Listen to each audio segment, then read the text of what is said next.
வணக்கம் மக்களே, welcome to K+C Tamil audio book. நீங்க கேட்டுக்கிட்டு இருக்க நாவல் மந்திரமோகினி மந்தாகினி பகுதி 8. நம்ம சேனலுக்கு நீங்க ஃபர்ஸ்ட் டைம் வந்திருக்கீங்கன்னா சப்ஸ்கிரைப் பட்டனை பிரஸ் பண்ணி நம்ம சேனலுக்கு சப்போர்ட் பண்ணுங்க. அப்படியே இந்த வீடியோக்கு ஒரு லைக்கையும் கொடுத்துருங்க. அத்தியாயம் 30. எல்லாரும் மேல வந்த பிறகு அந்த பாறையை பழையபடி அதே இடத்துல தள்ளி மூடினாரு. அஷ்டமுக பெருமாள் ஆத்தங்கரைக்கு வந்தவங்க படகுல ஏறினாங்க. நான் துடுப்பு போடுறேன். சதாசிவம் துடுப்பு பலகைய கையில் எடுத்தான். வேண்டாம், அதுக்கு அவசியமே இல்லை. பெருமாள் தடுத்தாரு. படகு தானாவே நகர ஆரம்பிச்சது. படகுல எந்த விதமான அசைவும் இல்லை. அதே நேரம் பணங்காட்டு இல்லத்தை அடைஞ்சிருந்த மந்தாகினி உன்னி உன்னி அப்படின்னு பரபரப்போட உன்னிகிருஷ்ணனை எழுப்பினா. உன்னிகிருஷ்ணன் தூக்கி வாரி போட்டபடி எழுந்து உட்கார்ந்தான். என்ன மந்தாகினி, என்னாச்சு? அவன் கண்களை கசக்கியபடி கேட்டான். எரிஞ்சுக்கிட்டு இருந்த கோல் விளக்கோட வெளிச்சத்துல மந்தாகினியோட திகச்சு போன முகம் அவனுக்கு தெளிவா தெரிஞ்சது. சொல்லு மந்தாகினி, என்ன நடந்துச்சு? ஏன் இவ்வளவு பதட்டப்படுற? உன்னிகிருஷ்ணன் அவனோட 2 தோள்பட்டைகளையும் தன் கைகளை பதிச்சபடி கேட்டான். என் கூட கொஞ்சம் வாங்க. அவனுடைய கேள்விக்கு பதில் சொல்லாம அவனை தான் கூட வருமாறு கூப்பிட்டா. உன்னிகிருஷ்ணன் கட்டுல இருந்து எழுந்தான். பக்கத்துல இருந்த கொடியில அவனுடைய சட்டை இருந்துச்சு. அதை எடுக்க போனவன தடுத்தான் மந்தாகினி. நீங்க போட்டுட்டு இருக்க கருப்பு சட்டையும் வேட்டியுமே போதும், கிளம்புங்க. 2 பேரும் பணங்காட்டு மனையிலிருந்து வெளியே வந்தாங்க. நடக்க ஆரம்பிச்சவங்க வந்து சேர்ந்த இடம் பகவதி அம்மனுடைய கோயில். திருவிழா நடக்க இருந்த கோயிலுக்கு முன்னாடி வந்ததும் மந்தாகினி நின்னா. இங்க கண்ணாபிரான செடிகள்லாம் வளர்ந்துருக்கு, ஜாக்கிரதையா வாங்க அப்படின்னு உன்னிய எச்சரிக்கை செஞ்ச மந்தாகினி. உன்னிகிருஷ்ணன் அவருடைய நெருக்கத்திலேயே உட்புறமா வந்து சேர்ந்தான். கருவறைக்கு முன்னாடி வந்து நின்னாங்க. மந்தாகினி தான் கையில வச்சிருந்த மோதிரத்தை காட்டி உன்னிக்கு தெரியாம கருவறைக்குள்ள போட்டா. கருவறைக்குள்ள வெளிச்சம் பரவ ஆரம்பிச்சது. உள்ள பாருங்க. தேவியோட இடதுபுறம் இருக்கக்கூடிய 3வது கையில ஒரு பனை ஓலைச்சோடு இருக்கு, தெரியுதா உங்களுக்கு? அவ சுட்டி காட்டினா. உன்னிகிருஷ்ணன் தெரியுதுன்னு சொன்னா. அதை உடனே எடுக்கணும், ஆனா எந்த வகையிலையும் பயப்படக்கூடாது அப்படின்னு சொன்னா. உன்னிகிருஷ்ணன் தேவியை வணங்கிட்டு கருவறைக்குள்ள நுழைஞ்சா. தேவியோட கையில இருந்த ஏட்டுச்சுவடை எடுத்துட்டு அங்கிருந்தபடியே மந்தாகினியை திரும்பி பார்த்தான். போதும், வெளியே வந்துருங்க அப்படின்னு மந்தாகினி சொன்னா. உன்னிகிருஷ்ணன் கருவறை விட்டு வெளியே வந்தான். 2 பேரும் வந்த வழியை திரும்பி நடக்கவும் ஆரம்பிச்சாங்க. வழியில மந்தாகினி இது எதுக்கு அப்படின்னு கேட்டான். இதுல நிறைய விஷயங்கள் இருக்கு, நமக்கு தேவையான நிறைய மந்திரங்கள் இதுல இருக்கு. நீங்க இது எல்லாத்தையும் கத்துக்கணும், நமக்கு இது ரொம்ப ரொம்ப அவசியம். இதை வேற யாராவது எடுக்கிறதுக்கு முன்னாடி நாம எடுக்கணும்னு தோணுச்சு, அதனாலதான் உங்களை கூட்டிகிட்டே வந்தேன். மந்திரம் எல்லாம் நமக்கு எதுக்கு? உன்னிகிருஷ்ணன் கேட்டான். நீங்க ஒரு நம்பூதிரி இல்லையா? உங்களுக்கு இப்ப வேதம் எல்லாம் தெரியும். சில மந்திரங்களை நீ தெரிஞ்சுக்க வேண்டியது ரொம்ப ரொம்ப அவசியம். சில கெட்ட மந்திரங்களுக்கு எதிரான பரிகார மந்திரங்களை நீங்க அவசியம் தெரிஞ்சுக்கணும். ஐயோ, என்ன மந்தாகினி சொல்ற? நீ சொல்றத பார்த்தா வேண்டாத வேலையெல்லாம் இழுத்து போட்டுக்கிட்டு இருக்கியோன்னு தோணுது. வேண்டாத வேலையெல்லாம் இல்லைங்க. இப்பவே உங்களுடைய முன்னேற்றத்தை பார்த்து நிறைய பேர் பொறாமப்பட ஆரம்பிச்சுட்டாங்க. இதனால உங்களுக்கு எதிரான எதிரிகளும் உருவாகிட்டு இருக்காங்க. அவங்க உங்களுக்கு எதிராக ஏதாவது செய்யலாம். நீங்க யாருக்கும் எந்த விதமான தொல்லையும் தர தேவையில்லை. ஆனா உங்களை பாதுகாத்துக்க வேண்டியது உங்களுடைய கடமை. அது வேண்டியதுதான், கத்துக்கிறேன் அப்படின்னு உன்னிகிருஷ்ணன் ஒத்துக்கிட்டான். பொழுது விடிஞ்சதுமே இது ஆரம்பிக்க வேண்டியதுதான். ஆமா, என்னோட குரு யாரு? உன்னிகிருஷ்ணன் கேட்டான். தற்சமயத்துக்கு வேற யாருமே இல்ல, நான் தான். என்ன பரவாயில்லையா அப்படின்னு சொல்லிட்டு மந்தாகினி சிரிக்கவும் செஞ்சா. அவ சிரிக்கும் போது அவட கன்னத்துல அழகான பள்ளம் விழுந்துச்சு. அதை உன்னிகிருஷ்ணன் நல்லா ரசிக்கவும் தான் செஞ்சான். மந்தாகினி, உண்மையிலேயே உன்னை பார்த்தா ஒரு தேவதை மாதிரி இருக்குது. உன்னிகிருஷ்ணன் அவளோட கண்ணங்களை வருடியபடி சொன்னான். உண்மையாவா சொல்றீங்க? அப்புறம் இல்லையா பெண்ண? சரி, அது ஒரு பக்கம் கிடக்கட்டும். நான் தினமும் ஒரு விஷயத்தை பத்தி யோசிக்கிறது உண்டு. அப்படியா? அப்படிப்பட்ட யோசனை தான் என்ன? மந்தாகினி ஆச்சரியமா உன்னிகிருஷ்ணன் கிட்ட கேட்டா. நீ இங்க வந்த பிறகு ஒரு தடவை கூட உன்னுடைய அப்பா அம்மாவை பாக்குறதுக்காக போகவே இல்லையே, ஏன்? ஓ, அதுவா? போகணும் தான். நம்ம 2 பேருமே ஒரு தடவை போயிட்டு வரலாம் தான் பாக்குறேன். சரி, இப்ப நீங்க படுத்து தூங்குங்க. நாளை காலையில சீக்கிரம் எழுந்திருக்கணும். அவளுடைய நெற்றியில விரல்களை வச்சு வருட ஆரம்பிச்சதும் அவன் அப்படியே தூக்கத்துல அமிழ்ந்தும் போனான். அஷ்டமுக பெருமாள், சேகர கைமல், சதாசிவம் இவங்க 3 பேரும் திருவள்ளூரை நோக்கி வந்துகிட்டு இருந்தாங்க. மாலை நேரம் முதிர ஆரம்பிச்சிருந்தது. அவங்க 3 பேரும் ஒரு ஆலமரத்தோடைய அடிப்பகுதிக்கு வந்து சேர்ந்தாங்க. அந்த ஆலமரம் ஒரு அசாதாரணமான தோற்றத்தோட இருந்துச்சு. எத்தனையோ நூற்றாண்டை கடந்து வந்த மரம் அது. ஏராளமான விழுதுகள் இறங்கி இருந்தது. ஒவ்வொரு விழுதும் மரத்தோடைய சுற்றளவை விட ரொம்ப பெருசா இருந்துச்சு. ஏறத்தாழ 1 ஏக்கர் நிலப்பரப்பை ஆக்கிரமிச்சிருந்தது தான் சொல்லணும். அந்த மரம் கப்பும் கிளையோட படர்ந்து இருந்தது. அஷ்டமுக பெருமாள் அந்த மரத்தை ஒரு தடவை ஏறிட்டு பார்த்தாரு. பிறகு தன் கையில இருந்த சூளத்தை தரையில குத்தி நிறுத்தினாரு. நீங்க இங்கே இருங்க, ஒரு முக்கியமான விஷயம். பெருமாள் தன்னுடைய கடுமையான விழிகளை அவங்க மேல நாட்டியபடி பேசினாரு. அவரோட பார்வையை தாங்க மாட்டாம 2 பேரும் நடுங்கினாங்க. பெருமாள் என்ன சொல்ல போறாரோ அப்படின்னு ஆர்வத்தோட 2 பேரும் அவரையே உற்று பார்க்க ஆரம்பிச்சாங்க. இதோ இந்த சூலத்துல இருந்து 3 முழ சுற்றளவுக்குள்ள நீங்க வெளியே போகவே கூடாது, எவ்வளவு நேரமானாலும் இங்கிருந்து நகரவே கூடாது, அதுவும் நான் வர வரைக்கும். இப்படி ஒரு பலமான எச்சரிக்கையை கொடுத்தவரு அடர்ந்து வளர்ந்திருந்த ஆலமரத்தோட விருதுகளுக்கு இடையில நுழைஞ்சி நகர்ந்தாரு. சாஞ்சோம் தவழ்ந்தோம் பெருமாள் முன்னேற ஆரம்பிச்சாரு. ஏறத்தாழ ஒரு பாதி தொலைவு வந்த பிறகு படுத்தபடியே உட்புறமா பார்வை செலுத்தினாரு. அது இருக்குது மந்திரிக்கிற மாதிரி தங்கிட்டே அவர் பேசிக்கிட்டாரு. பிறகு பாம்பை போல தரையில ஊர்ந்து போக தொடங்கினாரு. அவர் போய் சேர்ந்த இடம் ரொம்ப பழமையான ஒரு சிலையோடைய காலடி பகுதி. படுத்த நிலையிலேயே அந்த சிலைய ஒரு தடவை ஏற இறங்க பார்த்தாரு. ஆமா அதுவேதான், சந்தேகமே இல்லைன்னு படுத்த நிலையில இருந்து மெதுவா எழுந்திருக்க முயற்சி பண்ணாரு. என்ன காரணத்தாலோ முடியாம கொஞ்சம் பின்னுக்கு நகர்ந்தாரு. அவருக்கு முன்னாடி இருந்த சிலை ரொம்ப பயங்கரமான தோற்றமுடைய ஒரு வனதுர்கையினுடையது. எப்படிப்பட்டவங்க பார்த்தாலும் பயந்து நடுங்கக்கூடிய அந்த சிலைக்கு மேல பாசம் அதிகமா ஏறி இருந்தது. அவருடைய உருவம் சரிவர தெரியாம மறைஞ்சும் இருந்தது. அடியேன் திரும்பவும் வந்திருக்கேன். அஷ்டமுக பெருமாள் அந்த சிலையோட முகத்தை பார்த்தபடி பேசினாரு. நீ மறுபடியும் உருப்பெறத நான் இங்கிருந்து கவனிக்கவே செஞ்சேன். பெருமாள் கண் முன்னாடியே சிலையோட மேற்புறம் இருந்த கழுகு வாய் திறந்து பேச ஆரம்பிச்சது. இந்த தடவை எப்படியாவது நான் காப்பாத்தணும். 101 கன்னிப்பெண்களுடைய கண்ணுத்தன்மையை அழிச்சு இங்கேயே உனக்கு முன்னாடியே பலிடுறேன், இது சத்தியம். பெருமாள் தன்னுடைய வலது கை சுண்டு விரல்ல சூலத்தை நோக்கி வேகமா வீசினாரு. விரல்ல இருந்து தெரிச்ச ரத்தம் சிலையோட உதடுகள் மேல விழுந்துச்சு. சட்டுன்னு பாய்ஞ்சு வந்த அந்த கழுகு இந்த ரத்தத்தை சுவைச்சிட்டு தொண்டைக்குள்ள இறக்கவும் செஞ்சது. சரி, அதுக்கு நான் உனக்கு என்ன செய்யணும்? கழுகு கேட்டுச்சு. மேற்கொண்டு என்னை யாரும் அழிக்காம இருக்க உதவி செய். உன்னுடைய கழுத்துல கிடக்கக்கூடிய நாகமாணிக்கத்தை எனக்கு தா, நான் அதை பத்திரப்படுத்தி என்னோட உதரப்பகுதியில வச்சுக்கிறேன் அப்படின்னு அஷ்டமுக பெருமாள் வேண்டவும் செஞ்சாரு.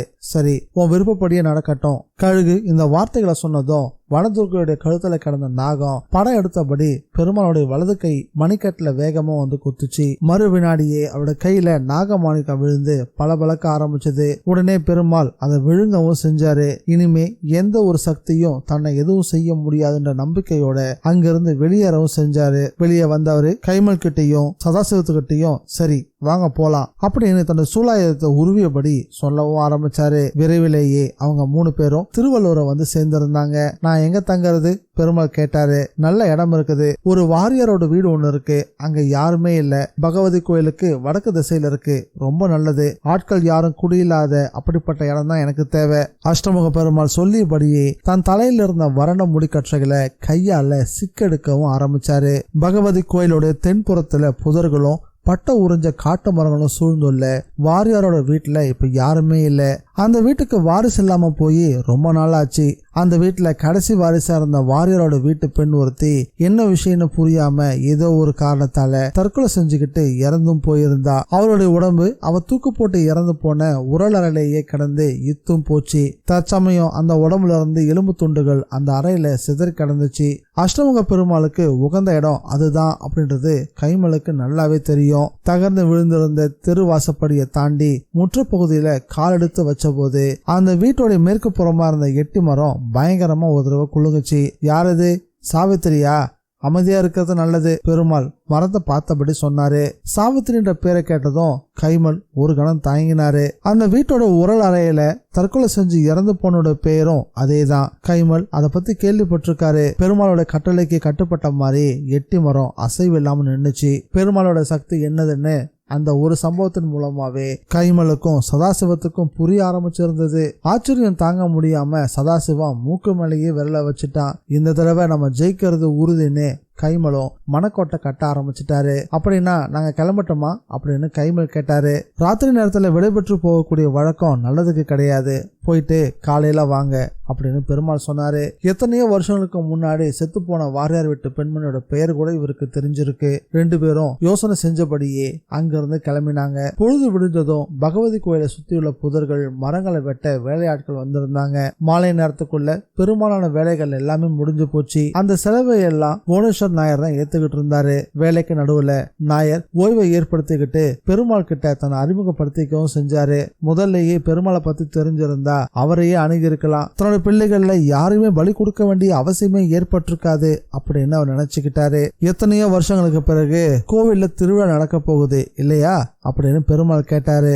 ஆமா, எனக்கு நினைவு தெரிஞ்சு கோயில திருவிழா நடந்த மாதிரி ஞாபகமே இல்லைன்னு நாயர் விளக்க ஆரம்பிச்சாரு. இந்த கோயிலோட தேவி ரொம்பவே சக்தி வாய்ந்தவதான் பெருமாள் சொன்னாரு. நான் கேள்விப்பட்டிருக்கேன். போதாத குறைக்கு இப்ப நானும் உங்க கூட துணையா வந்து சேர்ந்துட்டேன். அஷ்டமுக பெருமாள் சொல்லவும் நிச்சயமா அது என்னோட நல்ல காலம் நினைக்கிறேன்னு நாயரும் சொன்னாரு. ஒரு விஷயம், என்னை பத்தி வேற யாருக்கிட்டையும் எதுவும் சொல்ல வேணாம். இது வரைக்கும் தெரிஞ்சுக்கிட்டவங்க இருந்துட்டு போகட்டும். அதுக்கு என்ன, அப்படியே செஞ்சுட்டா போகுது. பகல் நேரத்துல அவங்க பேசிக்கிட்டது இவ்வளவு மட்டும்தான். மறுநாள் திருவிழாவை முன்னிட்டு கோயில்ல கொடியேற்றினாங்க. உறங்கி கிடந்த ஊர் முழுசும் விழிச்சுக்குச்சு. விஷயத்தை கேள்விப்பட்டு அக்கம் பக்கம் ஊர்கள்ல மட்டும் இல்லாம தொலைவில் இருந்த கூட ஆட்கள் குவிய தொடங்கிட்டாங்க. திருவிழா நடக்கக்கூடிய மைதானம் முழுசும் குறுத்தொலைகளாலும் தோரணங்களாலும் அலங்கரிக்கப்பட்டிருந்தது.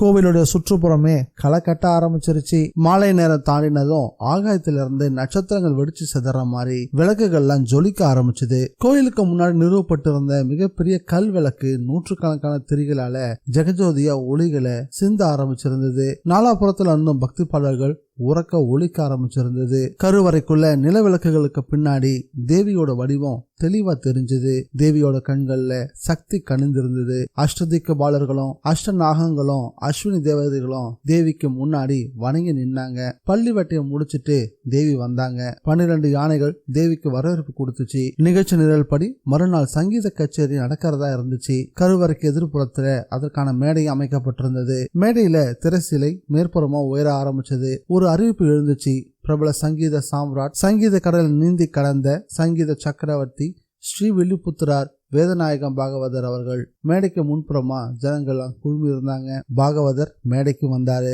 கம்பீரமான தோற்றம், மாநிறம், ரெட்ட நாடி உடம்பு, தோல் வரைக்கும் புரளக்கூடிய தலைமுடி, சுண்டக்காய் பருமன்ல தங்கத்தால் கட்டப்பட்ட ருத்ராட்ச மாலை ஒண்ணு 2 சுற்றா அவரோட கழுத்துல தொங்குச்சு. நெற்றியில சந்தன போட்டு 2 காதுகள்லையும் வைர கடுக்கன்கள், 10 விரல்களையும் வைர மோதிரங்கள் பளபளக்க பாகவதர் சபையோர 2 கை கூப்பி வணங்கவும் செஞ்சாரு. சபை நிரம்பி வழிஞ்சுகிட்டு இருந்தது. குறைந்தபட்சம் 10,000 பேராது அங்க இருந்திருப்பாங்க. கைத்தட்டல் ஒளி காதை பிளக்க ஆரம்பிச்சது. சுருதி முழங்க செஞ்சது. மூச்சு விடுறத கூட கட்டுப்படுத்திக்கிட்டு கவனத்தை மேடை பக்கமே திருப்பி இருந்தாங்க பார்வையாளர்கள். வாதாபி கணபதி அப்படின்னு கச்சேரி ஆரம்பமாச்சு. ஒவ்வொரு பாடலோட முடிவிலையும் கைத்தட்டும் ஓசை வான பிளக்க ஆரம்பிச்சது. இப்படி ஒரு கச்சேரி அந்த பகுதியில இது வரைக்கும் நடந்ததா அவங்க யாருக்குமே ஞாபகமே இல்ல. அடுத்ததா ரூபகதாளத்துல கானடா ராகத்துல சரஸ்வதி திருநாளுடைய பாட்டு ஆரம்பமாச்சு. ஆரோகணம் தொடங்குச்சு. ச ரி க ம ப த நீ சா. சபையில இருந்த எல்லாருமே நிம்மதி இல்லாத மாதிரி நெளிய ஆரம்பிச்சாங்க. அத்தியாயம் 31. பாகவதர் தன்னை மறந்து பாடிக்கிட்டு இருந்தாரு. சா நீ ப மா ப சா அப்படின்னு அவர் பாடிக்கிட்டு இருக்கவும், நிறுத்துங்க, தப்பா பாடாதீங்க அப்படின்னு ஒரு குரல் சபைக்கு பின்னாடி இருந்து உறக்க கேட்டுச்சு. கூடவே காத்தும் விசையா வீச ஆரம்பிச்சது. கருவறைக்கு முன்னாடி இருந்த கல்விளக்கில் எரிஞ்சிட்டு இருந்த தீபங்கள் ஒரு வினாடி அழகழிய ஆரம்பிச்சது. மொத்த சபையுமே சட்டுன்னு தலையை திருப்பி பார்த்துச்சு. யார் அது? அங்க நின்றுட்டு இருந்தது உன்னிகிருஷ்ணன். காது கேட்க முடியாத, வாய் பேச முடியாதவன்னு ஊரே நினைச்சுக்கிட்டு இருந்தவன் இன்னைக்கு உரத்த குரல்ல பேசுறான். உன்னிகிருஷ்ணன் பேச தொடங்கிட்டான் அப்படின்னு உள்ளூரை சேர்ந்த சில பேருக்கு தெரியும். இருந்தாலும் அந்த ஊரை ஊட்டி இருந்த சுத்துப்பட்டு கிராமங்களை சேர்ந்தவங்களுக்கும் அந்த ஊரோட பெரும்பாலானவர்களுக்கும் இந்த செய்தி தெரியாது. அது அவனுக்கு ஒரு புது செய்தியா தான் இருந்துச்சு. அதுக்கு காரணமும் இருந்தது. உன்னி பெருமளவுல மாறி போயிருந்தான். ஆனா ஊர்க்காரங்க அவனை பழையபடிதான் நினைச்சிட்டு இருந்தாங்க. அதுவும் இல்லாம உன்னியோட பேச வேண்டிய சந்தர்ப்பமும் அவனுக்கு ஏற்பட்டதே இல்ல. திருவிழா, கச்சேரி அப்படின்ற எல்லா விஷயத்தையுமே மறந்து உன்னி பேசுற விஷயத்த தான் எல்லாரும் ஆச்சரியத்தோட வாய் பிளந்து பார்த்துக்கிட்டு இருந்தாங்க. பார்வையாளர்கள்ல அப்பவும் சில பேர் இதை நம்பவே இல்லை. நாம பாக்குற காட்சி உண்மையா இல்லையான்னு பரஸ்பரம் பக்கத்துல இருக்கவங்கள பார்த்துக்கவும் செஞ்சாங்க. அதை விட ஆச்சரியம், சங்கீத சக்கரவர்த்தி ஸ்ரீவில்லிபுத்தூர் வேதநாயக பாகவதர் பாடின பாட்டிய தப்புன்னு உரத்த குரல்ல வர கண்டிக்கிறானே. என்னையா இது? நாம என்ன தேவலோகத்துல இருக்கிறோம்? கூட்டத்துல ஒருத்தர் குரல் கொடுத்தாரு. அப்போ இன்னொரு அதிசயமும் நடந்துச்சு. உன்னிகிருஷ்ணன் தப்பு அப்படின்னு உரத்த குரல்ல சொன்ன அதே நேரம் ஒரு தடவை வலுவான காற்று அடிச்சது. கல் விளக்குல எரிஞ்சிட்டு இருந்த தீபநாளங்கள் அந்த காத்துல அசைஞ்சது மட்டும் இல்லாம திரியில இருந்த தீபநாளங்கள் வேறுபட்ட உயரத்துக்கு உயர்ந்து பிறகு அணைஞ்சும் போச்சு. விளக்குல இருந்த தீபநாளங்கள் அணைஞ்சு போனதுனால நாசமா போன காத்துன்னு மேடைக்கு முன்புறமா வலதுபுறத்துல உட்காந்துட்டு இருந்த புவனேஸ்வர் நாயர் முணுமுணுக்கவும் செஞ்சாரு. அப்பவும் காத்து வீசிட்டு தான் இருந்துச்சு. இருந்தாலும் வேறு விளக்குகள் நிறையவே எரிஞ்சிட்டு இருந்ததால வெளிச்சம் இருக்கதான் செஞ்சது. நான் பாடினது தப்புன்னா எது சரியானது? பாகவதர் ஏளனத்தோட கேட்டாரு. அப்படின்னா பணங்காட்டு மனையை சேர்ந்த கிறுக்கு பிள்ளை பாடட்டுமே. புவனேஸ்வர் நாயருடைய அடியாட்கள்ல ஒருத்தன் குரல் எழுப்பினான். உடனே புவனேஸ்வர் நாயர் கூட இருந்த வேறு சில அடியாட்கள்ல சில பேர் கேலி குரல்ல கிண்டலும் செய்ய ஆரம்பிச்சாங்க. நிறுத்துங்கய்யா, கிறுக்கம் பாடம் போறான். நாயரோட மகன் சதாசிவம் மத்தவங்களை அடக்கினான். பார்வையாளரா உட்காந்து இருந்தவனுடைய ஒட்டுமொத்த பார்வையும் உன்னிய நோக்கி தான் இருந்துச்சு. அவன் நின்றுட்டு இருந்த இடத்துல இருந்து மேடையை நோக்கி நடந்தான். முன்புறம் உட்காந்து இருந்தவங்க உன்னிக்கு வழி விட்டு ஒதுங்கி உட்கார்ந்தாங்க. என்ன நடக்க போகுதோ? சூழ்நிலை ரொம்பவே அமைதியா தான் இருந்துச்சு. அங்கிருந்து ஒவ்வொருத்தரும் எழுப்பிட மூச்சு காத்து தவிர வேற எந்த சத்தமும் இல்ல. உண்மையிலேயே ஊசி விழுந்தா கூட அங்கு கேட்கக்கூடிய ஒரு அமைதி இருந்துச்சு. மேடைக்கு வந்த உன்னிகிருஷ்ணன் சப்பளமிட்டு உட்கார்ந்தான். வேதநாயக பாகவதர் பக்கத்துல உட்கார்ந்தவன் ஒரு தடவை தொண்டையை கணச்சிட்டு பாடத் தொடங்கினான். அவன் பாடத் தொடங்கினதும் பார்வையாளர்கள்லாம் வாய் பிளக்க ஆரம்பிச்சுட்டாங்க. சங்கீதத்துல புலமை வாய்ந்த பல பேர் அங்க இருந்தாங்க. உண்மையிலேயே உன்னிகிருஷ்ணன் பாடத் தொடங்கினதும் பாகவதற்கு தான் செஞ்ச தப்பு என்னன்னு புரிய ஆரம்பிச்சது. பாகவதர் அவரோகணத்துல சா நீ பா மா அப்படின்னு பாடினாரு. மா வர வேண்டிய இடத்துல சாவை பயன்படுத்தி இருந்தாரு. உன்னிகிருஷ்ணன் பாடினத சபையோரெல்லாம் மெய் மறந்து கேட்டுக்கிட்டு இருக்க தொடர்ந்து பாடிக்கிட்டே இருந்தான் உன்னிகிருஷ்ணன். அவன் பாடிக்கிட்டு இருக்கும் போது அங்க வீசிட்டு இருந்த காத்த யாரோ பிடிச்சு நிறுத்தின மாதிரி அந்த காத்து கட்டுக்குள்ள வரவும் செஞ்சது. அதே சமயம் கருவறைக்குள்ள இருந்து பாட்டுக்கு தாளம் போற மாதிரி மணியோசையும் எழும்புச்சு. உன்னிகிருஷ்ணன் சரணத்தை தொடர்ந்தான். அப்போ கல்விளக்குல அதிசயமான ஒரு சம்பவம் நடந்துச்சு. கல்விளக்கு திரியில இருந்து பிரிஞ்சு போன தீபங்கள் பழையபடி திரும்ப வந்து பொருத்திக்கிட்ட மாதிரி பிரகாசமா எரியவும் தொடங்குச்சு. உன்னிகிருஷ்ணன் இடைவெளியே இல்லாம பாடிக்கிட்டு இருந்தான். அண்ட சராசரங்களுமே அந்த பாட்டுல லயிச்சு போன மாதிரி இருந்துச்சு. காத்தே இல்லாத போது கூட மென்மையா அசைஞ்சு சலசலக்கக்கூடிய ஆலமரத்து இலைகளும் அந்த பாட்டுல மெய் மறந்து தங்களுடைய இயல்பை மறந்துட்ட மாதிரி தோண ஆரம்பிச்சது. நாம பார்த்து இருக்கிறது கனவா இல்ல நனவா? முன்னொரு காலத்துல அக்பரோட அவையில பாடகர் தான்சென் பாடின பாட்டுல அணைஞ்சு போயிருந்த தீபநாளங்கள் தானா எரிய ஆரம்பிச்சுதா கேள்விப்பட்டிருப்போம். அதெல்லாம் வெறும் கற்பனை அப்படின்னு நினைச்சிட்டு இருந்தாங்க. இப்போதான் அது நடந்ததுக்கான வாய்ப்பு இருக்குது அப்படின்னு அங்கிருந்த பார்வையாளர்களுக்கு புரிய ஆரம்பிச்சது. பணங்காட்டு மனையை சேர்ந்த கிறுக்கன் கனடா ராகம் பாடி தீபத்தை எரிய வச்சிருக்கிறான். அவங்களுக்குள்ளேயே முணுமுணுக்கவும் ஆரம்பிச்சிருந்தாங்க. உன்னிகிருஷ்ணன் பாட்டை பாடி முடிச்சான். இப்போ கல்விளக்குல எல்லா திரிகளும் ஜெகஜோதியா எரிஞ்சுக்கிட்டு இருந்தது. பார்வையாளர்கள் இடைவெளியே இல்லாம பலமா கைத்தட்ட ஆரம்பிச்சாங்க. உன்னிகிருஷ்ணன் மேடையில இருந்து எழுந்தான். அவன் எழுந்திருக்கும் போதுதான் சுயனுக்கு திரும்பி வந்தாரு வேதநாயக பாகவதர். சட்டன்னு எழுந்து தன்னுடைய கழுத்துல இருந்த தங்க ருத்ராட்ச மாலையை கழட்டி உன்னியோட கழுத்துல போட்டுட்டு எதிர்பாராம அவட கால்ல சாஷ்டாங்கமா விழுந்துட்டாரு. என்னை மன்னிச்சிருங்க பாகவதர் தாழ்ந்த குரல்ல சொன்னாரு. அதெல்லாம் வேண்டாம், எழுந்துருங்கன்னு சொன்னான் உன்னிகிருஷ்ணன். பாகவதரை பிடிச்சி எழுப்பவும் செஞ்சான். தான் கழுத்துல அவர் போட்ட மாலையை கழட்டி மறுபடியும் அவருடைய கழுத்துலயே போட்டான். இனிமே இந்த மேடையில நான் பாட மாட்டேன், பாடுறதுக்கான அருகதை எனக்கு இல்ல, நீங்களே பாடுங்க அப்படின்னு பாகவதர் வற்புறுத்தினாரு. பரவாயில்ல பாகவதரே, நீங்களே பாடுங்க, இனிமே உங்களுக்கு தவறே ஏற்படாது அப்படின்னு உன்னி பாகவதருக்கு தன்னம்பிக்கையை ஊட்டினான். பிறகு மேடையில இருந்து இறங்கி கை குப்பியபடியே அந்த இடத்தை விட்டு மறைஞ்சும் போனான். அங்கிருந்து புறப்பட்டவன் நேரா இல்லத்துக்கு தான் வந்து சேர்ந்தான். மந்தாகினி அவனை எதிர்பார்த்தபடி காத்துக்கிட்டு இருந்தா. வந்ததுமே கைத்தட்டி அவனை பாராட்டவும் செஞ்சா. ரொம்ப நல்லா பாடுனீங்க மந்தாகினி, நீ சொன்னதால தான் நான் இதை செஞ்சேன். இனிமே சங்கீதத்துல உங்களை யாருமே ஜெயிக்க முடியாது. அவனுடைய மார்புல சாய்ஞ்சபடி மந்தாகினி சொன்னா. முதல்ல நான் ரொம்பவும் பயந்து போயிட்டேன் தெரியுமா, அப்புறம் ஏதோ ஒரு அசட்டு தைரியம், எல்லாமே நான் எதிர்பாராத விதமா நல்லபடியா முடிஞ்சிருச்சு. இனிமே உங்களுக்கு எந்த விதமான தவறும் ஏற்படாதுங்க. புவனேஸ்வரன் நாயர் எனக்கு முன்னாடிதான் உட்காந்துட்டு இருந்தாரு, நானும் கவனிச்சேன். மேற்கொண்டு அவர் என்ன செய்ய போறாரோ அந்த பயமே இனிமே உங்களுக்கு வேண்டாம். அதுக்காக தான் அந்த சுவடியை படிக்கவே சொன்னேன். அவனை வராந்தாவுக்கு அழைச்சிட்டு வந்தா. இததான் காலையிலே ஆரம்பிச்சுட்டா போதுமா? முழுசையும் படிச்சு முடிச்சு மனப்பாடம் பண்ண வேண்டாம்? இதுல இருக்கிறது எல்லாத்தையுமா? உன்னி வியப்போட கேட்டான். ஆமா, அப்பதானே எந்த நேரத்திலையும் எந்த மந்திரத்தையும் உங்களால பயன்படுத்த முடியும். எப்போ எந்த மந்திரம் தேவைப்படுன்னு யாருக்கு தெரியும்? எல்லாத்தையும் மனப்பாடம் பண்ணிட்டா நேரத்துக்கு ஏத்த மாதிரி எதை வேணும்னாலும் நீங்க பயன்படுத்திக்கலாம். அந்த நாயரை தவிர வேற யாரும் நம்ம தொல்லப்படுத்த போறாங்க? அவரை சமாளிக்க இருக்கிறதே போதாதா? உங்களை அன்னைக்கு ஒரு நாள் சாக்கு மூட்டையில கட்டி ஏரிக்குள்ள தூக்கி போட்டது ஞாபகம் இருக்கா? அன்னைக்கு நான் எவ்வளவு கஷ்டப்பட்டு உங்களை காப்பாத்தினேன்னு தெரியுமா? அன்னைக்கு என்ன காப்பாத்தினது நீதானா மந்தாகினி? ஆமா, அவங்கள உங்களை தண்ணிக்குள்ள தூக்கி போட்ட பிறகு பெரிய சூறைக்காற்று அடிச்சு படகு ஏரிக்குள்ள முழுகி போச்சு. எப்படியோ நம்ம தப்பிச்சிட்டோம். உனக்கு நீச்சல் தெரியுமா மந்தாகினி? அப்பா சொல்லி கொடுத்தது. கோயிலுக்கு வடக்க ஆறு ஒண்ணு ஓடுது. நாங்க ஆத்துக்கு மறுபுறம் குடியிருந்தோம். தினமும் நீந்தி தான் கோயிலுக்கே வரணும். நான் ஒரு முக்கியமான விஷயத்த மறந்துட்டேன். உன்னிகிருஷ்ணன் அவளோட தோலை பிடிச்சபடி சொன்னா. நீங்க எதை பத்தி சொல்ல போறீங்கன்னு எனக்கு நல்லாவே தெரியும். எங்க சொல்லு பார்க்கலாம். உன்னி கிருஷ்ணன் கன்னத்துல செல்லமா தட்டியபடி கேட்டான். எங்க அப்பாவை இங்க வரவழைக்கணும் அதான சொல்ல போறீங்க?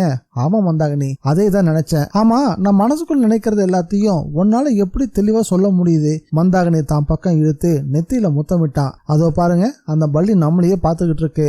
அவன் கிட்ட கொஞ்சியபடி சொன்னா. அதை மட்டும் தானே நீ பார்த்த? நம்மளை பார்த்ததும் அது எப்படி கண்ணை மூடுது பாத்தியா? அவளை இழுத்து அணைச்சபடி கேட்டான். உண்மைதான். சரி, இனி மந்திரத்தை படிக்கலாமா? விடமாட்ட போல இருக்கே அப்படின்னு சொன்னவன் சுவடிய கையில் எடுத்தான். எல்லாமே உங்களுடைய நன்மைக்காக தானேங்க. இங்க பாரு மந்தாகினி, இந்த மந்திரம் ரொம்ப முக்கியமானதுன்னு தோணுது. வாசிங்க கேட்கலாம். பந்த மோஷ எந்திரம், அதாவது தடைகளை அறுக்கும் எந்திரம். பாதாள சிறையில் இருக்கிறவங்க கூட இந்த எந்திரத்தை எழுதி உச்சரிச்சாங்கன்னா உடனே தடைகள் எல்லாமே அறுபட்டு விடுதலை அடைஞ்சிருவாங்க. இந்த மாதிரி நீங்க தெரிஞ்சுக்க வேண்டியது எவ்வளவோ மந்திரங்கள் இருக்கு. மந்தாகினி சொன்னா. நீ சொல்றத பார்த்தா இந்த ஜென்மம் பூராமும் படிச்சா கூட இதெல்லாம் தீராது போல இருக்கே. உன்னி கிருஷ்ணன் இறக்கத்தை வேண்டியோட முகத்தை பார்த்தான். ஆயுள் முடியாம இறந்து போனவங்களோட ஆவிய எட்டி மரத்துல ஆணை அறையிறது வழக்கம். இதெல்லாம் உங்களுக்கு தெரியாது. இப்படிப்பட்ட ஆவிகளை எழுப்பி தங்களுடைய விருப்பங்களுக்கு ஏத்த மாதிரி செயல்பட வைக்கக்கூடிய மந்திரங்கள் எல்லாமே இருக்கு. அதுக்கெல்லாம் உங்களுக்கு நிரூபணம் தேவையா? மந்தாகினி கேட்டா. ஐயோ, அதெல்லாம் எனக்கு வேண்டாம், கேட்கறதுக்கே பயமா இருக்கு. நான் அப்படிப்பட்ட எதையும் பார்க்கவோ கேட்கவோ வேண்டாம். உன்னிகிருஷ்ணன் பயந்தபடி சொன்னான். சரி வாங்க, நான் உங்களுக்கு ஒரு வேடிக்கை காட்டுறேன். அவனுடைய தோலை பிடிச்சபடி மந்தாகினி சொன்னா. உன்னி அங்கிருந்து எழுந்தான். 2 பேரும் பனங்காட்டு மலையோட தெற்கு புறமா வந்தாங்க. வெளியில இருள் அப்பி கடந்துச்சு. மந்தாகினி எந்த விதமான தயக்கமும் இல்லாம நடந்தா. அவளை பின்தொடர்ந்தான் உன்னிகிருஷ்ணன். அவன் தன்னுடைய கண்களை அகல விரிச்சு பார்த்தான். இருட்டுல தன்னுடைய கை கால்களே அடையாளம் தெரியாதபடியான ஒரு இருட்டு. ஆனா அந்த இருட்டுல மந்தாகினி பளிச்சுன்னு தெரிஞ்சா. இருட்டுக்குள்ள நெருப்பு ஜுவாலை ஒண்ணு நடக்கிற மாதிரி நகர்ந்து போய்கிட்டு இருந்தான் மந்தாகினி. ஒருவேளை அவ அணிஞ்சிருக்கக்கூடிய வெள்ளை உடை, அவ போட்டிருக்கக்கூடிய தங்க நகைகள் இதெல்லாம் ஜொலிப்புக்கு காரணமோ அப்படின்னு நினைச்சான். நடந்துகிட்டே இருந்தவங்க 2 பேரும் நின்ன இடம் அந்த இல்லத்தினுடைய தென்மேற்கு மூளை பகுதி. அந்த இடத்துல காம்பவுண்ட் சுவர் இடிஞ்சு கிடந்துச்சு. வாங்க நம்ம வெளியே போலாம், மந்தாகினி சொன்னதும் மறுக்காம பின்தொடர்ந்தான். சுவரை தாண்டி வெளியே வந்தாங்க. எத்தனையோ நூற்றாண்டுகளை கடந்த ஒரு எட்டி மரத்துக்கு அடியில 2 பேரும் நின்றுட்டு இருந்தாங்க. உன்னி அதை பாருங்க அப்படின்னு மரத்தோடைய தாய் தண்டு அரைஞ்சிருந்த ஆணிகளை காட்டி, இதெல்லாம் ஆணிகள்னு உங்களுக்கு தெரியுதா அப்படின்னு கேட்டா. ஆமா, ஆணிகள் எல்லாம் தெரியுது. எதுக்காக இதை அரைஞ்சிருக்காங்கன்னு தெரியுமா? தெரியாது. ஆவிகளை அரைஞ்சிருக்காங்க. நீங்க விரும்பினா நான் அதை ஒரு தடவை நிரூபிக்கிறேன். ஆவிகளை பாக்கிறதா? உன்னிகிருஷ்ணன் வியப்போட அவளை பார்த்தான். மந்தாகினி உன்னிகிருஷ்ணனோட கையில இருந்த சுவடியை வாங்கி ஒரு தடவை புரட்டினா. குறிப்பிட்ட பகுதியில நிறுத்தி அதை படிக்க ஆரம்பிச்சா. அவளுடைய உச்சரிப்பை அவனால கவனிக்கவே முடியல. மந்திரத்தை உச்சரிச்சபடியே எட்டி மரத்துல இருந்த ஒரு ஆணிய பிடுங்கி எடுத்தா. உடனே மரத்துல இருந்து இளஞ்சூடான பச்சை ரத்தம் பீரிட ஆரம்பிச்சது. உன்னிகிருஷ்ணன் பயந்தான். அந்த எட்டி மரமே ஒரு தடவை பயங்கரமா குலுங்கவும் செஞ்சது. அவசர அவசரமா இலைகள் எல்லாம் சலசலக்க ஆரம்பிச்சது. திடீர்னு அதுக்குள்ள இருந்து ஒரு பயங்கரமான உருவம் வெளிவர ஆரம்பிச்சது. அது வரைக்கும் அவன் கற்பனைகளை மட்டுமே பார்த்திருந்த ராட்சச உருவம் அது. அவிழ்த்து போட்ட தலைமுடியும் வெளியில நீட்டிட்டு இருந்த கோரை பற்களும் கூர்மையான நீண்ட நகங்களும் அந்த உருவம் அவங்களுக்கு முன்னாடி வந்து நின்னுச்சு. உன்னிகிருஷ்ணன் பயந்து போய் சட்டுன்னு மந்தாகினியோட பின்னாடி போய் மறைஞ்சுக்கிட்டான். ஒண்ணுமில்ல, ஒரு தடவை உன்னை பார்க்கணும்னு தோணுச்சு, அதனாலதான். உன் பேரு காத்து தானே, சரி நீ போகலாம் அப்படின்னு மந்தாகினி சொன்னா. மந்தாகினியோட பேச்சை கேட்டதும் அந்த உருவம் பின்வாங்க தொடங்குச்சு. அந்த உருவமும் மாற தொடங்குச்சு. அழகான ஒரு இளம்பெண் ஒருத்தியா மாறி அந்த உருவம் மறுபடியும் மரத்துக்குள்ளேயே நுழைஞ்சது. மந்தாகினி பழையபடி அதே இடத்துல ஆணிய சொருகி வச்சா. அதே நேரம் யாருக்கும் தெரியாம முக்கியமான ஹோமம் ஒண்ணு நடக்க ஆரம்பிச்சது. அந்த ஹோமம் நடந்துகிட்டு இருந்த இடம் புவனேஸ்வர் நாயருடைய தேங்காய் குடோனுக்குள்ள. அஷ்டமுக பெருமாள் தனக்கு முன்னாடி இருந்த ஹோம குண்டத்துல உயிருள்ள 12 பெரிய தேள்களை வீசி எறிஞ்சாரு. அது நெருப்புல கடந்து ஜொலிக்க ஆரம்பிச்சது. நெருப்புல கணிஞ்சி அதோட நிறம் ரத்த சிவப்பா மாற ஆரம்பிச்சது. கொஞ்ச நேரத்துக்கெல்லாம் அந்த தேள்கள் மொத்தமும் ஹோம நெருப்புல இருந்து வெளியே ஊர்ந்து வர தொடங்குச்சு. அஷ்டமுக பெருமாள் வெற்றி பெருமிதத்தோட அதை பார்த்து சிரிச்சாரு. அத்தியாயம் 32. அற்புதமான அந்த காட்சியை கண்ட புவனேஸ்வர் நாயரும் மாந்திரிகருமான சேகர கைமல் வியர்த்து விதிர்த்து போயிருந்தாங்க. அதுக்கு பிரத்யேகமான ஒரு காரணமும் இருந்துச்சு. தன்னுடைய வாழ்க்கையில அது வரைக்கும் எப்படிப்பட்ட மந்திர வேலைகளை எல்லாமும் செஞ்சிருக்காரு சேகர கைமல். நோய் வந்து மரணம் அடைஞ்ச மனிதர்களுடைய உடம்புக்குள்ள பூதங்களை புகுத்தி அந்த உடம்ப உயிரோடு இருக்கிறவங்க தொடர்றதுக்கு வாய்ப்பு இல்லாம மரணம் அடைஞ்சவரை எழுந்து சவக்குழிக்குள்ள போய் படுத்துக் கொள்ளும்படியான வித்தைகள் எல்லாம் செஞ்சிருக்காரு கைமல். அதே போல திருமணம் ஆகாமலேயே கர்ப்பம் அடைஞ்ச பெண்களுடைய கர்ப்ப பையிலிருந்து குழந்தைய பாம்பு வடிவுல வெளியே வரவும் வச்சிருக்காரு. அப்படிப்பட்ட கைமலே தன்னுடைய வாழ்க்கையில முதலா இப்போதான் இப்படிப்பட்ட காட்சியை பாக்குறாரு. அது மட்டும் இல்ல, தன்னுடைய குருவா இருந்த ருத்ரநாத கைமல் நடத்திய எத்தனையோ ஹோமங்கள்ல கூட இருந்து பார்க்கவும் செஞ்சிருக்காரு, அதுல உதவியும் செஞ்சிருக்காரு. தேல், பல்லி, ஓனா, சொரித்தவலை, சிலந்தி இது எல்லாத்தையும் ஹோம குண்டத்துக்குள்ள பலியிட்டு அதன் மூலமா பைசாகிகளை வர வச்சு பல வேலைகளை குருநாதர் செஞ்சது எல்லாத்தையும் பார்த்திருக்காரு கைமல். பாம்பு புற்றுக்கு மேற்புறமா ருத்ர ஹோமம் நடத்தி நினைச்ச நபருடைய தலைய வெட்டி எடுத்து வர வச்சு சின்னாபண்ணம் ஆக்குறதையும் பார்த்திருக்காரு கைமல். அப்படிப்பட்ட ருத்ர கைமல் இப்போ உயிரோடு இல்ல. ஒரு நாள் அவர் தங்கியிருந்த ரத்த சாமுண்டி கோயிலுக்கு முன்னாடி இருந்த எட்டி மரத்தோடைய உச்சிக்கு போனதை எல்லாரும் பார்த்திருக்காங்க. அதன் பிறகு அவர் என்ன ஆனாரு அப்படின்ற எந்த தகவலும் இல்ல. சுமார் 15 வருஷம் கழிச்சு அந்த எட்டி மரத்தை வேரோட பேர்த்து எடுத்தப்போ ஒரு கருணாக பாம்போடைய எலும்பு கூடு ஒண்ணு மரத்துக்குள்ள இருந்து விழுந்து நொறுங்குச்சு. அந்த எலும்பு துண்டுகளை சேகரிச்சு நதியில போடணும் அப்படின்னு சேகர கைமலுக்கு கனவுல ஒரு செய்தி கிடைச்சது. மறுநாள் காலையில அந்த கருணாகத்தினுடைய எலும்பு துண்டுகளை ஒண்ணு விடாம மண் கலசம் ஒண்ணுல சேகரிச்சு யாருக்கும் தெரியாம ஆற்றங்கரையில போய் அதை நீர்லயும் போட்டாரு. அங்கிருந்து அவர் திரும்ப முற்பட்டப்போ தண்ணியிலிருந்து காற்று குமிழ்கள் புறப்படும் சத்தம் கேட்டுச்சு. சேகர கைமல் திரும்பி பார்த்தாரு. என்ன ஆச்சரியம், ஆற்று தண்ணீர்ல மிதந்துட்டு இருந்த கலசத்தோட மேற்புறம் அவருடைய குருநாதர் காட்சி கொடுத்தாரு. சேகர கைமல் ஒரு கணம் பயந்து போனாரு. தான் பாக்குறது கனவா இல்ல நனவான்னு புரியாம குழம்பவும் செஞ்சாரு. கொஞ்ச நேரத்துக்குள்ள குருநாதருடைய வடிவம் மறுபடியும் ஒரு பாம்பா மாறி அந்த கலசத்துக்குள்ளேயே புகுந்துக்குச்சு. கலசம் அதோட ஆற்றுக்குள்ள அமிழ்ந்தும் போச்சு. அந்த ஆச்சரியத்தை விட்டு மீள முடியாம சேகர கைமல் 4-5 நாள் தூங்கவே இல்லை. அப்படிப்பட்ட ருத்ர கைமலையே தோற்கடிக்கக்கூடிய விதத்துல ஹோம குண்டத்துக்குள்ள ஹோமிக்கப்பட்ட விஷவீர்கள் அப்படியே சாம்பல் ஆகாம தீக்கங்கு நிறத்துக்கு மாறி ஊர்ந்து நடக்க தொடங்குது. நெருப்பால செய்யப்பட்ட உயிர்களை போல காத்து வாங்கறதுக்காக வெளியே வந்துட்டு மறுபடியும் ஹோம குண்டத்துக்குள்ளேயே திரும்பியும் போச்சு. நெருப்புன்றது அந்த உயிர்களுக்கு ஒரு பொருட்டாவே தெரியல. அதையும் வச்சக்கன் வாங்காம புவனேஸ்வர் நாயரும் கைமலும் பார்த்துக்கிட்டே இருந்தாங்க. அவங்களோட இதய துடிப்பு எந்த அளவுக்கு அதிகரிச்சதுன்னு அவங்களுக்கு தெரியல. எலும்புகளை உடைச்சி இதயம் வெளியே வந்து விழுந்துருமோ அப்படின்னு கூட பயந்தாங்க. அஷ்டமுக பெருமாள் உண்மையிலேயே கெட்டிக்காரர் தான். கைமல் தன்னை மறந்து சொல்லவும் செஞ்சாரு. 2 நூற்றாண்டுக்கு மேல சமாதிக்குள்ள கிடந்து மறுபடியும் உயிரோட வந்திருக்காருன்னா சும்மாவா என்ன? உண்மையிலேயே இந்த ஆளு சரியான ஒரு ராட்சசன்தான் அப்படின்னு கைமல் நினைக்கவும் செஞ்சாரு. கெட்டிக்காரனான தன்னுடைய குருவை விட வெகு கெட்டிக்காரன் தான் இந்த அஷ்டமுக பெருமாள். அதுக்குள்ள ஹோமகுண்டத்துக்கு போன அந்த உயிர்கள் எல்லாம் மறுபடியும் ஹோமகுண்டத்தை விட்டு பழுக்க காய்ச்சின வெங்கலம் மாதிரி வெளியே வந்து பளபளக்கவும் செஞ்சது. அதனுடைய கூர்மையான வால் பகுதிகள் முன்புறம் வளைஞ்சி உயர்த்தி பிடிச்சிருக்கிறத பார்க்கும் போதே ஒரு விதமான நடுக்கத்தை ஏற்படுத்துற மாதிரி தான் இருந்துச்சு. பிறகு யாரோ கட்டளையிட்ட மாதிரி அதையெல்லாம் வரிசையா நிக்கவும் செஞ்சது. கைமல் அதையே பார்த்துட்டு இருந்தாரு. மொத்தம் 12 தேள்கள், 12ம் ஒரே மாதிரிதான் இருந்துச்சு. அஷ்டமுக பெருமாள் தன்னுடைய கண்களால ஒரு தடவை எல்லாத்தையும் பார்த்தாரு. பிறகு திருப்தி அடைஞ்சவரா புன்னகை செஞ்சுட்டு முன்புறமா பாஞ்சாரு. ஹோமகுண்டத்துக்கு பக்கத்திலேயே அவருடைய விசித்திரமான மந்திர பரம்பு தரையில குத்தி நிக்க வைக்கப்பட்டிருந்தது. தனக்கு முன்னாடி வரிசையா நின்று அடுத்தது என்ன கட்டளை அப்படின்ற மாதிரி பார்த்துட்டு இருந்த தேள்களை தாண்டி நீண்ட அவருடைய கையினுடைய சுண்டு விரல் மந்திர பெரம்புடைய அறிவாள் மாதிரி இருந்த பகுதியை நோக்கி வீசவும் பட்டுன்னு அதுல ரத்தம் தெறிக்கவும் ஆரம்பிச்சது. அதை பார்த்ததும் கைமலும் புவனேஸ்வர் நாயரும் திடுக்கிட்டு போயிட்டாங்க.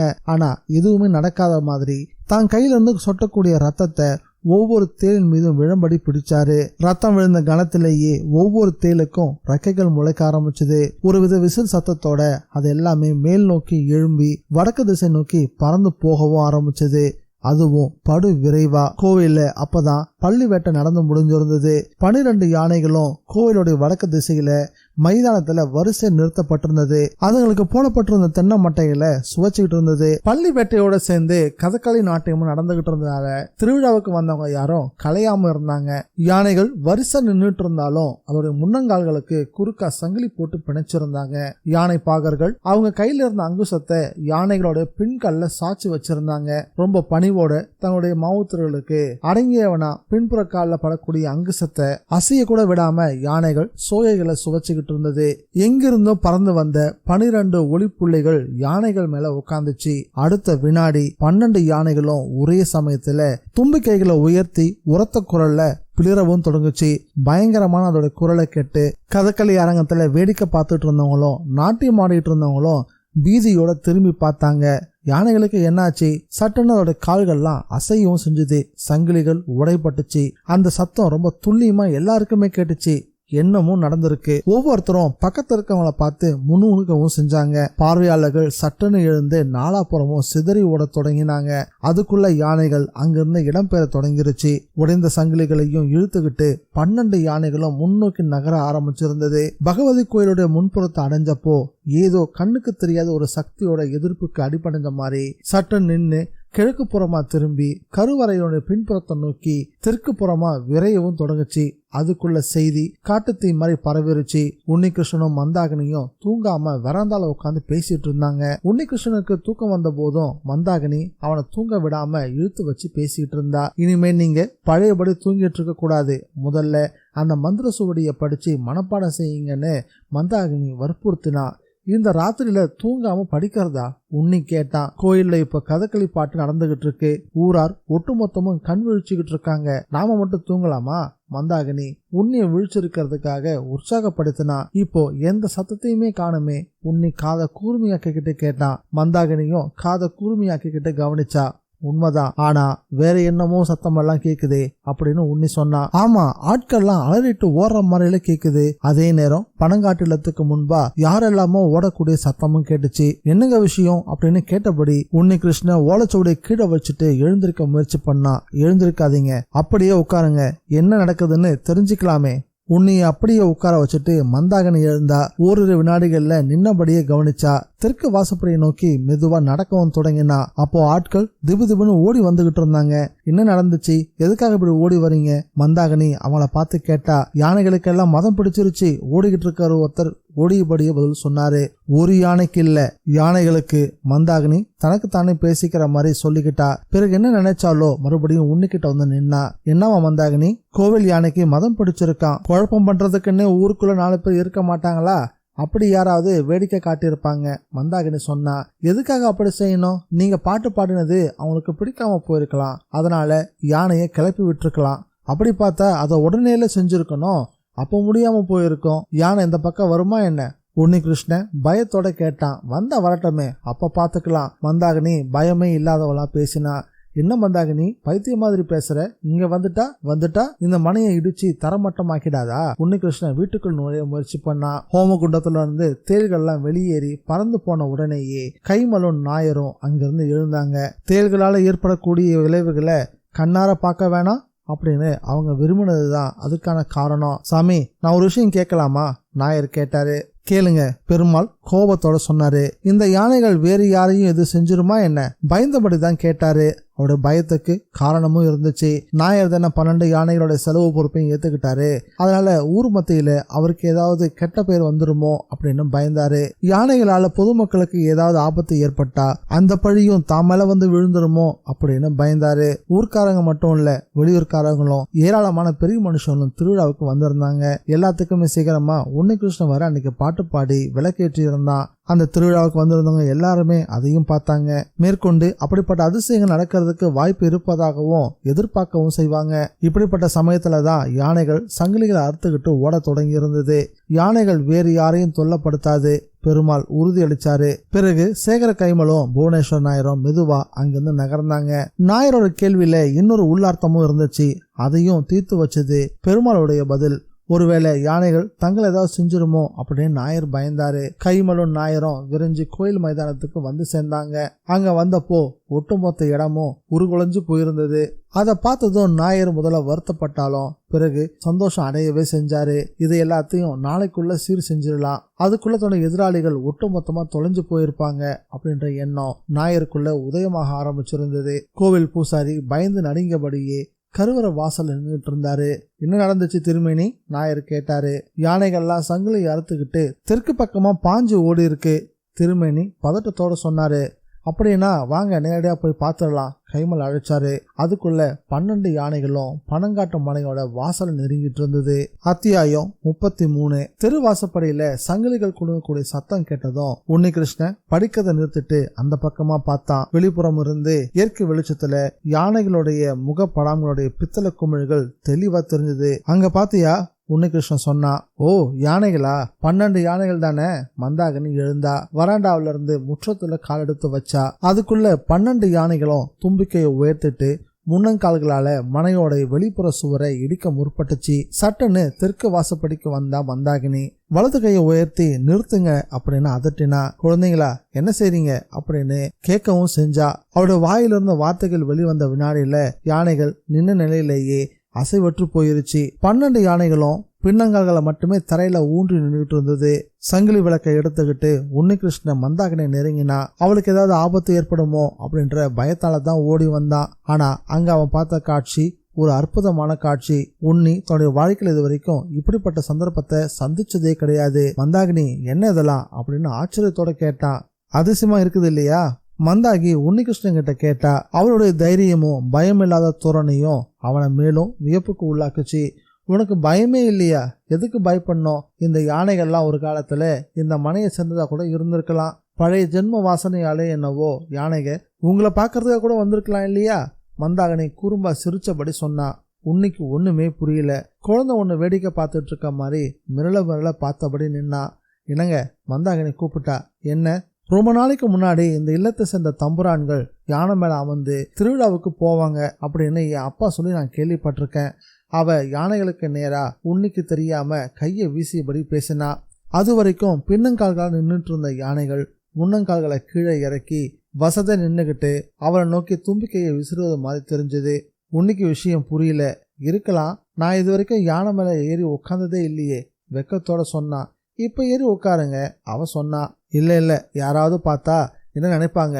தயக்கத்தோட பின்னுக்கு நகர்ந்தபடி பேசினா உன்னிகிருஷ்ணன். அதுக்கு என்ன, யாராவது பார்த்தா பார்த்துட்டு போகட்டுமே, நானும் அந்த காட்சியை பார்க்கறேனே. அதோ கொம்பு நீண்ட யானை இருக்குது இல்ல, அதோட பேர் கேசவன். அதை நான் கூப்பிடுறேன், அது மேல நீங்க ஏறிக்கோங்க.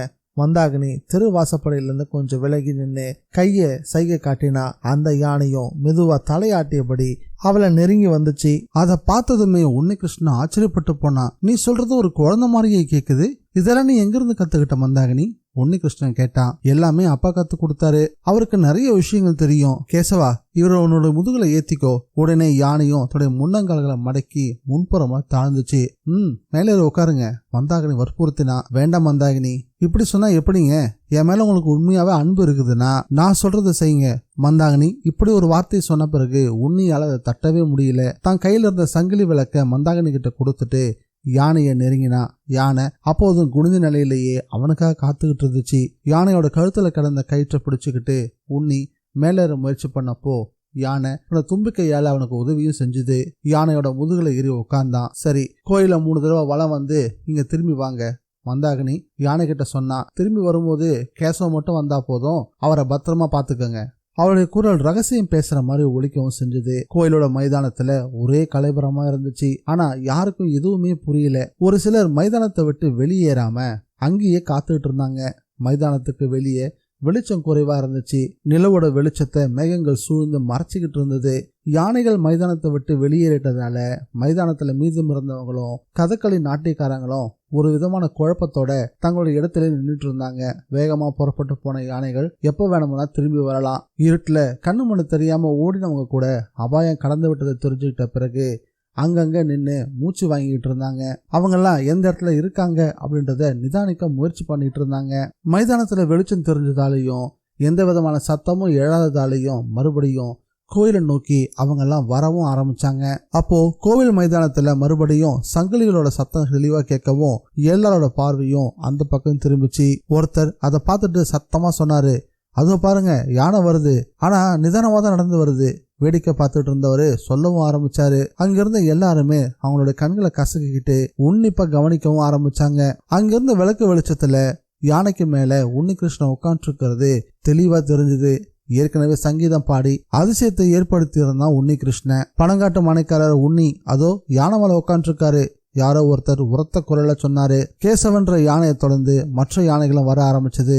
அது எல்லாமே ஒரு ஒழுங்கு முறையில வரிசையா வந்துகிட்டு இருந்தது. கனவுல நடக்கக்கூடிய காட்சின்ற மாதிரி ஜனங்கள் எல்லாமே அதை வேடிக்கை பார்த்துக்கிட்டு இருந்தாங்க. உன்னிகிருஷ்ணனை சுமந்து வந்த யானை கோயில வலம் வர தொடங்குச்சு. மற்ற யானைகளும் அப்படியே செஞ்சது. 3 தடவை வலம் வந்த பிறகு மற்ற யானைகள்லாம் தீனி கிடந்த இடத்துக்கு திரும்பி வந்து நிக்க ஆரம்பிச்சது.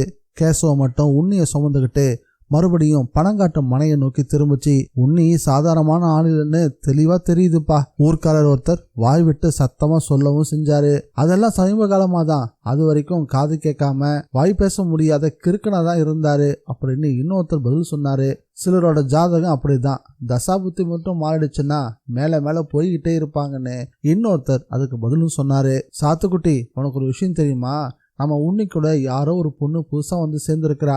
நடந்தது எல்லாத்தையும் கவனிச்சுட்டு இருந்த கேசவன்ற யானையோட பாகன் பரமநாயர் பக்கத்துல இருந்த மத்த பாகன்ட்ட ரகசியம் மாதிரி சொல்ல ஆரம்பிச்சான். பொண்ணா, ஒருவேளை கல்யாணம் மட்டும் வந்துட்டு போறா என்னவோ.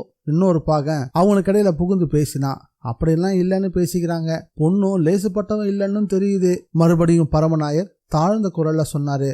அப்படின்னா அந்த கேள்விக்கு பதில் சொல்ல முற்பட்டப்போ பரமநாயோட முகத்துல ஏதோ வந்து விழுந்துச்சு. சட்டுன்னு அதை கையில எடுத்தாரு. அது எண்ணெயில நனைஞ்ச ஒரு திரி. என்ன இது? பரமு ஆச்சரியத்தோட அந்த திரியை கையில எடுத்தபடி பேசினாரு.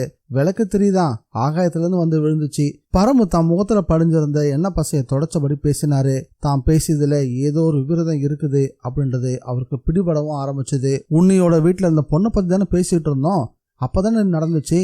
அப்படின்னா அதை பத்தி மேற்கொண்டு பேசாம இருக்கிறது தான் நல்லது அப்படின்னு தீர்மானம் பண்ணாரு. என்னமோ சொல்ல வந்தீங்க, அப்புறம் அப்படியே நிறுத்திட்டீங்க அப்படின்னு இன்னொரு பாகன் கேட்டாரு. அப்படியா? அப்படி எதுவும் சொல்ல வந்த மாதிரி ஞாபகம் இல்லையேன்னு சொல்லி பரமநாயர் மழுப்பிட்டாரு. உன்னிகிருஷ்ணனை சுமந்துகிட்டு வந்த கேசவன் பணங்காட்டு மனைக்கு மேல நின்னுச்சு. மந்தாகினி அப்பவும் அங்கேதான் நின்றுகிட்டு இருந்தா. யானை முன்னங்கால்களை மடக்குச்சு. உன்னை பக்குவமா யானைக்கு மேல இருந்து இறங்கினா. கேசவா, நீ போகலாம் அப்படின்னு மந்தாகினி சொல்லவும் நீண்ட தந்தங்களை கொண்ட அந்த யானையும் நல்ல பிள்ளை மாதிரி மௌனமா வந்த வழியை திரும்பி நடக்க ஆரம்பிச்சது. புவனேஸ்வர் நாயரும் கைமலும் இது எல்லாத்தையும் பார்த்துக்கிட்டு தான் இருந்தாங்க. அவங்க ஆலமரத்தை நெருங்கும் போதுதான் உன்னி யானையில உட்கார்ந்தபடி கோயில் நெருங்கி இருந்தான். கைமல், பாத்தீங்களா? நாயர் பல்ல கடிச்சபடி கேட்டாரு. கைமல் எதுவுமே பதில் சொல்லவே இல்லை. நம்ம கண்ணால பாக்குறதெல்லாம் நிஜமா? நாயர் நம்பிக்கை வராம தன்னுடைய மணிக்கட்டு பகுதியை கிள்ளியும் பார்த்துக்கிட்டாரு. அப்படின்னா நம்ம நினைச்ச மாதிரியே தான் இங்க விஷயம் நடக்குது. அதேதான் அப்படின்னு கைமலும் சொன்னாரு.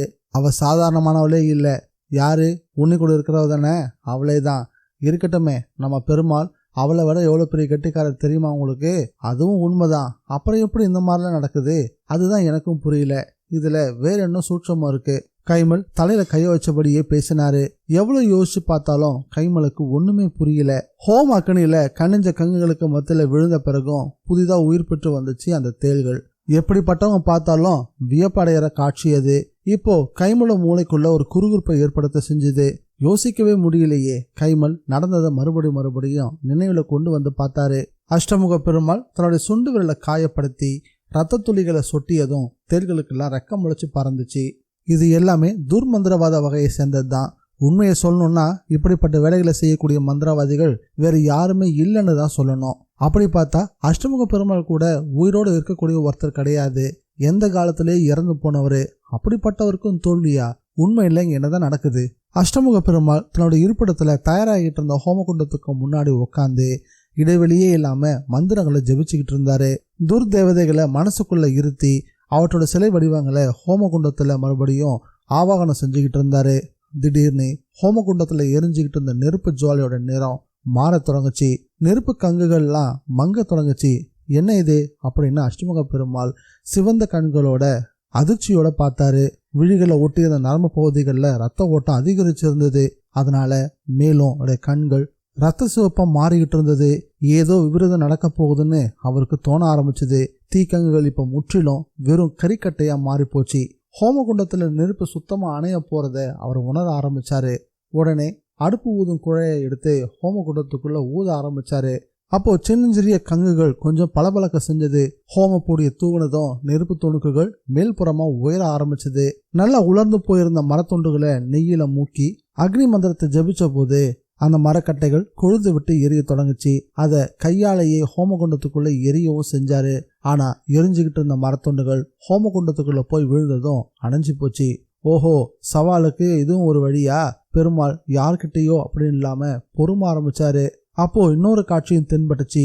அணைஞ்சு போன ஹோமகுண்டத்துடைய சாம்பல் கரித்துண்டுகளை விளக்கிக்கிட்டு 12 தேள்களும் எந்த விதமான மாற்றமும் இல்லாம பழையபடி திரும்பி வர ஆரம்பிச்சது. அஷ்டமுக பெருமாள் அசந்தே போயிட்டாரு. இந்த நாவல் உங்களுக்கு பிடிச்சிருக்கா இல்லையான்றதையும், இதுக்கு முன்னாடி இப்படிப்பட்ட நாவல்களை நீங்க படிச்சிருக்கீங்களா இல்லையான்றதையும் மறக்காம கமெண்ட்ல பதிவு பண்ணுங்க. நம்ம சேனலுக்கு நீங்கள் ஃபர்ஸ்ட் டைம் வந்திருக்கீங்கன்னா சப்ஸ்கிரைப் பட்டனை ப்ரெஸ் பண்ணி நம்ம சேனலுக்கு சப்போர்ட் பண்ணுங்கள். அப்படியே இந்த வீடியோக்கு ஒரு லைக்கையும் கொடுத்துருங்க. இந்த நாவலுடைய அடுத்த பகுதியில் மீண்டும் சந்திக்கலாம். Bye guys.